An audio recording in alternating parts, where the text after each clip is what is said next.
اعوذ باللہ من الشیطان الرجیم بسم اللہ الرحمن الرحیم الحمدللہ رب العالمین۔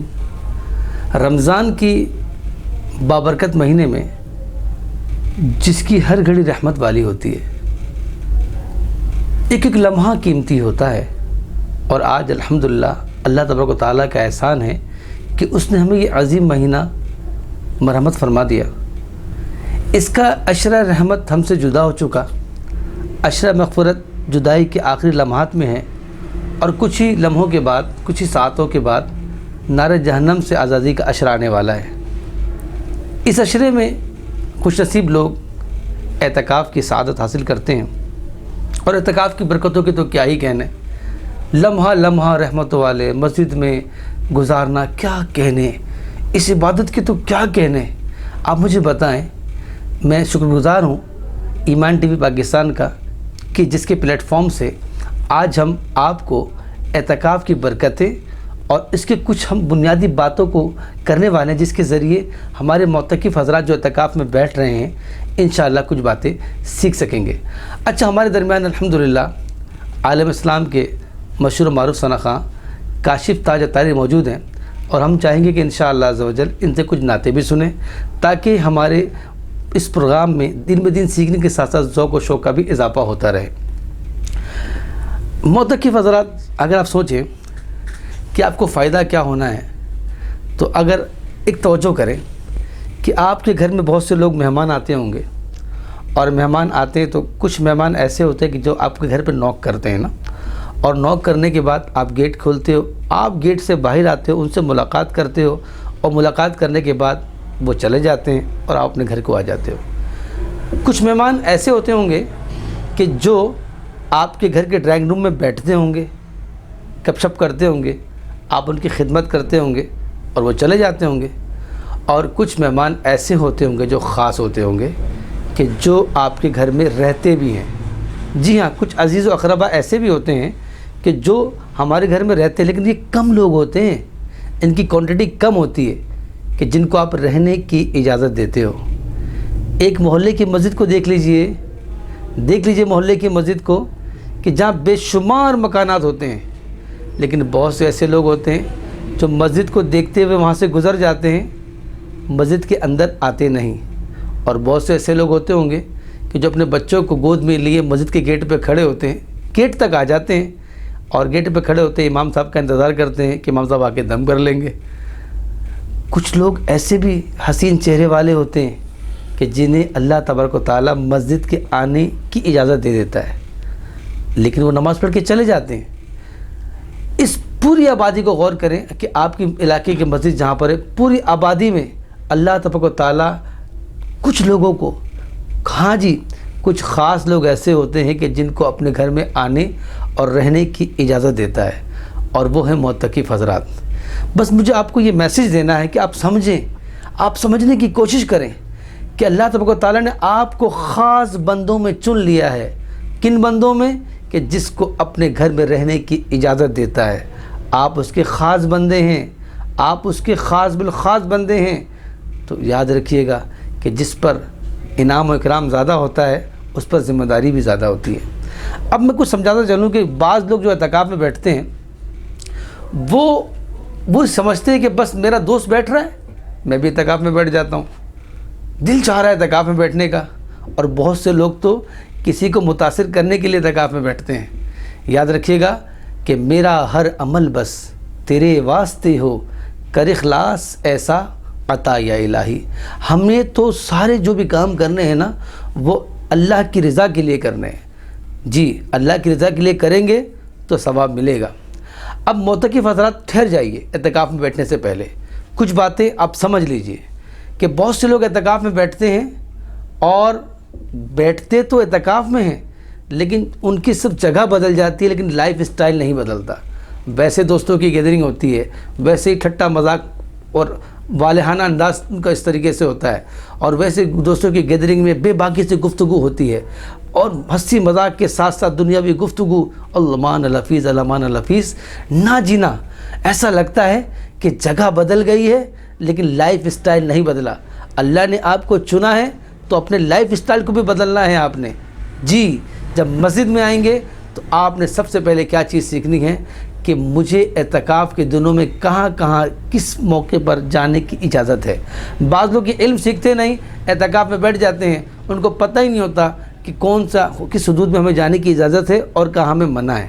اور پھر بہت سے لوگ تو وضو خانے میں بھی جاتے ہیں، اور جانا بھی چاہیے، کوئی مزہ نہیں، لیکن وضو خانے میں جا کر وضو کے لیے جانا ہے نا، بے باکی سے گفتگو، عجیب حالت دیکھیے گا کہ بیت الخلا ہو کہ وضو خانہ ہو، جس مصرف کے لیے آپ نے جانا ہے وہ کام کو نمٹا کر فوراً آپ نے عین مسجد میں آ جانا ہے کہ جہاں پر آپ کو عین اعتکاف کا جو فیض و برکات ملیں گی آپ اس طرف آ جائیں گے۔ حالانکہ فنائے مسجد اعتکاف کے لیے معتکف حضرات کے لیے عین مسجد ہی ہوتی ہے، لیکن اس کا بھی آپ نے خیال رکھنا ہے کہ اگر شریعت نے آپ کو اجازت دی ان جگہوں پہ جانے کی تو جس مقصد کے لیے، جس پرمیسز کے لیے آپ کو جانے کی اجازت دی ہے آپ اس مقصد کو پورا کریں اور دوبارہ آپ اپنے مسجد میں اپنے حجرے کی طرف آ جائیں۔ بہت سے معتکف حضرات وہی سوچتے ہیں کہ جب میں اعتکاف میں جاؤں گا نا تو وہاں بہت سارے سکھانے والے ہوں گے۔ بالکل جی، بالکل سکھانے والے ہوں گے، کیونکہ الحمدللہ رب العالمین اب جو مساجد میں اعتکاف کا سلسلہ ہوتا ہے یہ تربیتی اعتکاف ہوتا ہے۔ پہلے کے لوگ دیندار ہوتے تھے، نیکوکار ہوتے تھے، نمازی ہوتے تھے، قرآن پاک کے قاری ہوتے تھے، پہلے لوگ دین سیکھ کر اعتکاف میں بیٹھتے تھے تو ان کے لیے کوئی معاملہ نہیں تھا، وہ تنہائی میں اپنے حجر میں بیٹھ کر للہیت کے ساتھ اللہ کو یاد کیا کرتے تھے، قرآن کی تلاوت کیا کرتے تھے۔ لیکن آج اگر میں اس ایمان ٹی وی پاکستان کے چینل سے کچھ کہنا چاہوں گا تو یہ کہنا چاہوں گا کہ خدا را اگر آپ کو اعتکاف کی سمجھ بوجھ نہیں ہے، دین کا علم نہیں ہے تو خدا را آپ ایسی مسجد کا انتخاب نہیں کیجئے کہ جہاں پر تربیتی اعتکاف نہیں ہو رہا ہوگا۔ اس کی وجہ کیا ہے کہ دیکھیں اگر آپ بیٹھیں گے اعتکاف میں نیکی کمانے کے لیے، لیکن چونکہ آپ کا کوئی امیر نہیں ہوگا، آپ کو کوئی سکھانے والا نہیں ہوگا، آپ کا کوئی بڑا نہیں ہوگا، تو پھر کیا ہوگا؟ پھر آپ کو جو دل چاہے گا آپ کریں گے، پورے دن سوتے ہوئے گزر جائیں گے، عجیب حالت ہو جائے گی۔ تو یہ لمحے قیمتی ہوتے ہیں، انہیں ہم نے سیکھ کر گزارنا ہے۔ جی ایسی مسجد کا انتخاب کیجئے کہ اگر آپ جس مسجد میں جائیں گے وہاں پر سیکھ کر اگر عبادت کریں گے تو انشاءاللہ اس کی فضل و برکات زیادہ ہو جائیں گی۔ اب میں آپ کو بتاتا ہوں کہ جب آپ کسی ایسی مسجد کا انتخاب کر لیں کہ جہاں پر آپ کو سکھانے کا بھی اہتمام ہو، تو پھر آپ جب وہاں جائیں تو کوشش کیجئے کہ جب جدول دیا جائے، جو آپ کے ٹائم ٹیبل شیڈول دیا جائے اس پر آپ کام کریں۔ اگر آپ ٹائم ٹیبل کے شیڈول سے ہٹ کے کام کریں گے تو پھر کیا ہوگا کہ کبھی آپ کا دل چاہے گا نماز پڑھنے کا، کبھی دل چاہے گا قرآن پڑھنے کا، کبھی سونے کا دل چاہے گا۔ تو چونکہ نفس جو ہے نا، نفس یہ ہم اس کے غلام بن چکے ہیں، تو پھر کیا ہوتا ہے کہ نفس چاہتا ہے کہ ہم سوتے رہیں، ہمیں کیا دل ہے، ہمیں عبادت کرنے کی طرف رغبت ہوتی نہیں ہے ہماری نا، تو اس دن ہمارے ایسے گزر جاتے ہیں۔ متقی حضرات آپ سمجھ لیجئے کہ آپ اعتکاف میں نیکی کمانے کے لیے آ رہے ہیں، نہ کہ گناہ کمانے کے لیے۔ ایسے بدنصیب جی ہاں ایسے بدنصیب لوگ بھی ہیں کہ جو آتے تو اعتکاف میں نیکی کمانے کی نیت سے ہیں، لیکن چونکہ وہ کسی کو فالو نہیں کرتے، کسی کو بڑا نہیں بناتے، کسی کی مانتے نہیں ہیں، اور بظاہر وہ نیکی کمانے والا شخص گناہوں کے توشے لے کے جاتا ہے۔ مجھے کہنے دیجئے، جی ہاں بہت سے ایسے لوگ جو اعتکاف میں آتے ہیں تو مسجد میں بے باکی سے ہنستے ہیں۔ مسجد میں ہنسنا، قبر میں اندھیرا ہے۔ بہت سے ایسے لوگ مسجد میں دنیاوی باتیں کرتے ہیں، دنیاوی باتیں کرنے سے 40 سال کے اعمال برباد کر دیے جاتے ہیں۔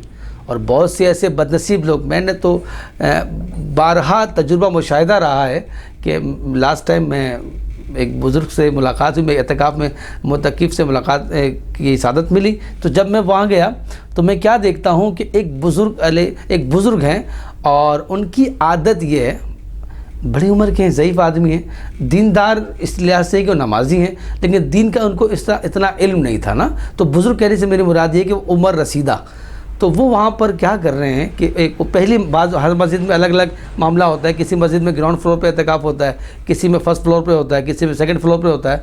تو جس مسجد کی میں بات کر رہا ہوں، نام نہیں لے سکتا، اس مسجد میں فرسٹ فلور پر اعتکاف تھا۔ اب فرسٹ فلور پہ معتکف حضرات بیٹھے تھے، لیکن ایک بابا جی اور ایک نوجوان، ایک بابا جی کو پان کھانے کی بڑی عادت تھی اور ایک نوجوان کو نا گٹکے کھانے کی بڑی عادت تھی۔ تو میں اس لیے کہہ رہا ہوں کہ آپ کی تربیت کے لیے کہہ رہا ہوں۔ تو پھر کیا تھا کہ بابا جی کو پان کھانے کی عادت اور اس نوجوان کو گٹکے کھانے کی عادت۔ اب ان کو یہ مشقت لگ رہی تھی کہ اب چونکہ افطار کے بعد لوگ وہ اپنے وہ سارے معاملات کو سیدھا کرتے ہیں، تو اب یہ افطار سے لے کے سحر تک یہ معاملہ چلتا رہتا تھا. تو اب بابا جی اور اس نوجوان نے یہ ڈیسائیڈ کیا کہ اب اوپر سے نیچے آؤ, اپنی پیک کو پھینکو اور وضو خانے تک جاؤ. تو بڑی مشقت کی بات لگتی تھی نا انہیں. تو انہوں نے ان دیوانوں نے, ان مستانوں نے انجانے میں کیا کیا, انجانے میں یہ کیا کہ ایک اگلدان انہوں نے اوپر ہی فرسٹ فلور پہ رکھ لیا اور اسی میں پیک پھینکتے. اپنے زاد و فاسد میں یہ سوچتے رہتے کہ وہ اچھا کر رہے ہیں. ارے مسجد تو خوشبودار رکھنے کا حکم تھا, مسجد کو تو پاک و صاف رکھنے کا حکم تھا. اب آپ بتاؤ وہاں پر لا علمی کے سبب, چونکہ ان کو پتہ نہیں ہے, کسی بڑوں کے ساتھ انہوں نے وقت نہیں گزارا, کسی امیر کے ساتھ انہوں نے اعتکاف نہیں کیا, مسجد کے تقدس کا انہیں علم نہیں ہے, وہ کیا لے آئے, اگلدان لے آئے. جس مسجد کو پاک صاف طیب طاہر رکھنے کا حکم ہے, اس جگہ پر عین مسجد میں جہاں معتکف اعتکاف کر رہے ہوتے ہیں, وہاں پر کیا رکھا ہے, اگلدان رکھا ہے. اور دونوں دھڑلے سے اس اگلدان میں وہ کیا نام ہے, اپنی پیک کو پھینکتے ہیں اور یہ سمجھ رہے ہیں کہ ہم نے ٹائم کو بچا لیا اور ہم مشقت سے بچ گئے. نہ جی نہ, یہ تو مسجد وہ ہے کہ مسجد کے متعلق آتا ہے کہ اگر مسجد میں ایک کچرا بھی چلا جائے, ایک تنکا بھی پڑا ہو, تو اس مسجد کو اتنی تکلیف ہوتی ہے, اتنی تکلیف ہوتی ہے کہ جیسے ہمارے آنکھ میں کوئی ذرہ چلا جائے تو ہمارے آنکھوں میں تکلیف ہوتی ہے. ہم مسجد تکلیف دینے کے لیے نہیں آئے, بلکہ مسجد آئے ہیں اللہ کی رضا کمانے کے لیے. ہم مسجد آئے ہیں اللہ کی خوشنودی حاصل کرنے کے لیے. بروز محشر جب اسرافیل علیہ السلام, جب قرب قیامت ہوگی, اسرافیل علیہ السلام جب سور پھونکیں گے تو ساری کائنات پر موت طاری ہو جائے گی اور پہاڑ روئی کی گالوں کی طرح نہ اڑ رہے ہوں گے, دنیا فنا ہو جائے گی, لوگ مر جائیں گے. لیکن ایک ایسی جگہ ہوتی ہے, وہ جگہیں کچھ ایسی ہوں گی کہ جو صحیح سالم جائیں گی, جنہیں تباہی کا منظر اپنے اندر سما نہیں سکے گا. ہاں جی, پہاڑ ریزہ ریزہ, بڑے بڑے بلڈنگ ریزہ ریزہ ہو جائیں گے, لیکن ایک جگہ ایسی ہوتی ہے جو بے شمار جگہوں پہ ہوگی, وہ مساجد ہوں گی کہ جنہیں اللہ تبارک و تعالیٰ تباہ و برباد نہیں کرے گا, بلکہ صحیح سالم انداز سے اسے اٹھایا جائے گا. اور حکم رب بھی ہوگا کہ ساری مسجدوں کو جنت میں داخل کر دیا جائے. مسجدیں جب جنت کے گیٹ تک جائیں گی تو پھر کیا ہوگا, مسجدیں کہیں گی باری تعالیٰ ہم ساری مسجدیں جنت میں داخل نہیں ہوں گے. اللہ کہے گا اے مسجدوں, میں نے تمہیں جنت میں آباد کرنے کا حکم دیا ہے, کیا وجہ ہے کہ تم سب یہاں رک گئے ہو؟ تو پھر مسجدیں کہیں گی مولا ہم جنت میں اس وقت تک آباد نہیں ہوں گے جب تک تو ان لوگوں کو جنت میں آباد نہ کر دے جنہوں نے دنیا میں مجھے آباد کیا تھا. نماز پڑھنے والوں, قرآن پڑھنے والوں, مسجدوں کو آباد کرنے والوں, اور اعتکاف کی تو کیا ہی کہنے. اعتکاف کے لمحات تو ایسے ہوتے ہیں کہ صبح دوپہر شام رات, پھر صبح دوپہر شام, ہر پہر معتکف مسجد کو عبادت میں گزارتا ہے. کبھی وہ تسبیح و تحلیل کرتا ہے, کبھی وہ نمازیں پڑھتا ہے, کبھی قرآن پڑھتا ہے, کبھی وہ آرام کرتا ہے. سارے کام خیر و برکت کے ہوتے ہیں. اور اعتکاف میں بیٹھنے والا شخص جب مسجد کو آباد کرتا ہے تو یہی مسجد بروز محشر اس کے لیے شفاعت کا ذریعہ بنے گی. اعتکاف کے لفظی معنی ہیں دھرنا دینے کے. آج لوگ سیاسی طور پر دھرنا دیتے ہیں اور کہتے ہیں کہ میں فلاں پارٹی کا ہوں, فلاں جگہ دھرنا دینا ہے, اپنے مطالبات کو منوانا ہے. تو یاد رکھیے گا اعتکاف کے معنی بھی دھرنا دینے کے ہیں, لیکن یہ دھرنا کوئی سیاسی پارٹی کے لیے نہیں, بلکہ دھرنا اس لیے ہے کہ مولا میں تیرا گناہگار بندہ ہوں, تیرا سیاکار بندہ ہوں, تیری رحمت کی برکت سے, تیری رحمت کی عظمت سے تو نے مجھے اعتکاف میں بٹھایا ہے. اب تو دھرنا اس بات کا دینا ہے کہ مولا تو راضی ہو جائے, تیرے حبیب راضی ہو جائے. دھرنا اس بات کا دینا ہے کہ اپنے پسند کا بندہ بنا دے. دھرنا اس بات کا دینا ہے کہ مولا نیکیوں میں دل لگا دے. بس یہی اعتکاف کا فلسفہ ہے. اور یاد رکھیے گا کہ اعتکاف میں بیٹھنے والے شخص کیسے حسین چہرے ہوتے ہیں کہ جنہیں اللہ منتخب کر لیتا ہے. تاک راتیں رحمتوں والی, برکتوں والی, 5 تاک راتیں 21, 23, 25, 27 اور 29 کی عظیم راتیں آتی ہیں. اور یہ عظیم راتیں تاک رات ہوتی ہیں. اور بہت سے لوگ تو اتفاق کرتے ہیں کہ 27 تاریخ کو ہی جاگتے ہیں کہ 27 شب کو جاگتے ہیں تاک رات ہوگی. نہ جی نہ. اگر میں آپ سے کہوں کہ ایک تالا رکھ لیجئے اور اس کی 5 چابیاں ہیں, آپ کبھی بھی ایک چابی کو یوز نہیں کرو گے. کب تک یوز کرو گے؟ کہ جب تک یہ تالا نہ کھل جائے 5 چابی کو یوز کرو گے. تو ہمیں نہیں پتہ کہ اعتکاف کہ یہ 21, 23, 25, 27 اور 29 کون سی شب قدر ہے؟ جی شب قدر کو تلاش کیجیے۔ حضور علیہ السلام کا حکم عام ہے کہ اعتکاف میں شب قدر کو تلاش کیا جائے۔ تو بس یہی میسیج دینا ہے کہ آپ لوگ جو اعتکاف میں بیٹھ رہے ہیں، اللہ پاک ہم سب کو مدینہ شریف میں اعتکاف کرنے کی توفیق عطا فرمائے۔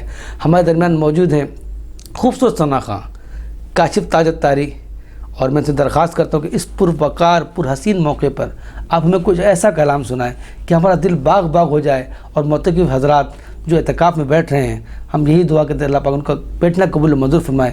کاشف الطاری صاحب۔ صلی اللہ علیہ یا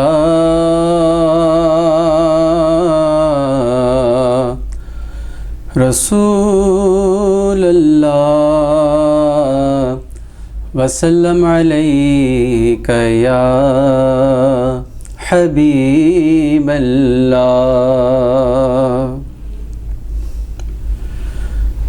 کیا خبر کیا سزا مجھ کو ملتی، کیا خبر کیا سزا مجھ کو ملتی، میرے آقا نے عزت بچا لی، پردیسیاں میری مجھے سے لے کر کالی کملی میں اپنے چھپا لی، پردیسیاں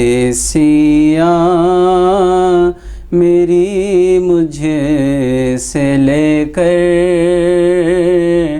کالی کملی میں اپنے چھپا لی، وہ عطا پر عطا کرنے والے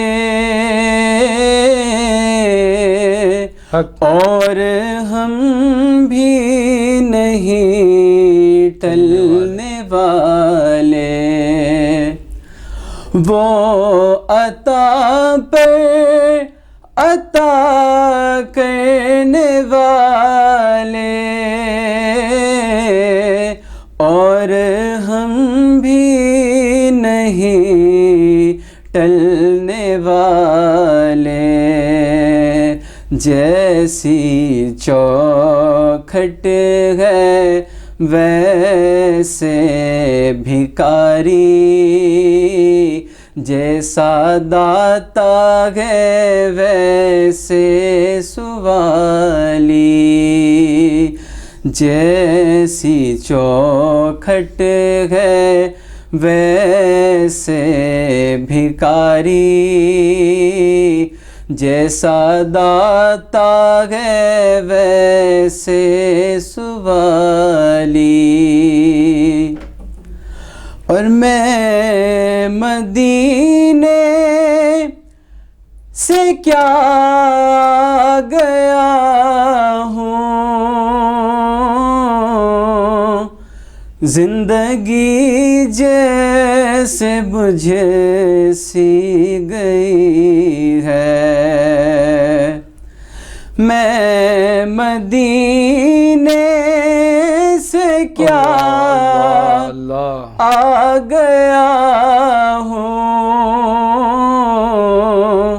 زندگی جیسے بجھے سی گئی ہے، گھر کے اندر سما سونی سونی، گھر کے باہر فضا خالی خالی، گھر کے اندر سما سونی سونی، گھر کے باہر فضا خالی خالی میری عمر رواں بس ٹھہر جا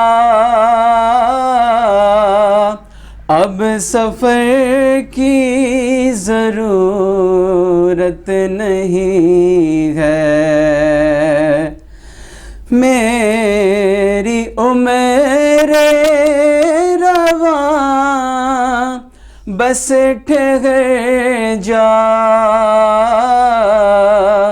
اب سفر کی ضرورت نہیں ہے ان کے قدموں میں میری جبی ہے اور ہاتھوں میں روزے کی جالی ان کے قدموں میں میری جبی ہے اور ہاتھوں میں روزے کی جالی پردیسیاں میری مجھ سے لے کر میرے آقا نے عزت بچا لی۔ ماشاءاللہ، بہت بہت بہت خوبصورت کلام۔ حقیقت میں معاشر میں ہمارے شفیع ہمارے آقا ہوں گے، بس اس امید کے ساتھ کہ کیا خبر کیا سزا مجھ کو ملتی، میرے آقا نے عزت بتا لی۔ اجازت چاہتا ہوں، آمین بجانب الامین، صلو علی الحبیب صلی اللہ علیہ وسلم۔ جزاکم اللہ خیرا۔